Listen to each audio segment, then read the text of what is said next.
Saya akan memenuhi tugas dan kewajiban saya sebagai anggota KPPS dan petugas ketertiban TPS dengan sebaik-baiknya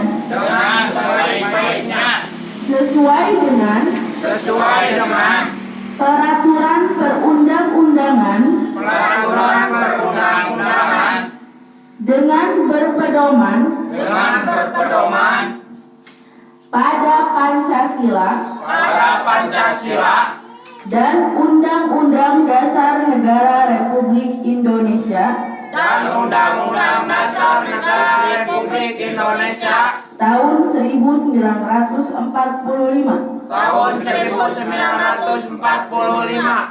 bahwa saya akan menjalankan tugas dan wewenang akan bekerja dengan sungguh-sungguh,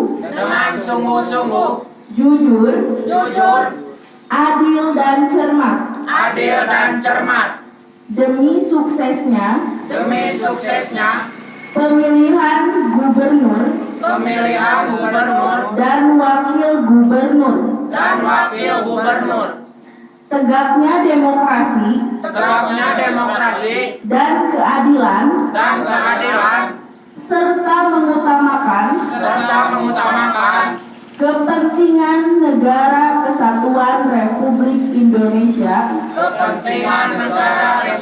Indonesia daripada kepentingan pribadi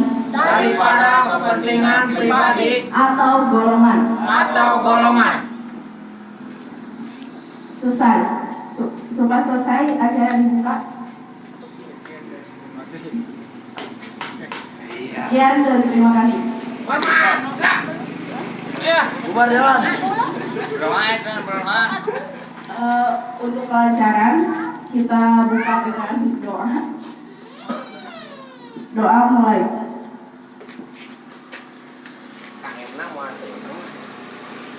Pak, kemana Pak? Doa. Video lah. Selesai.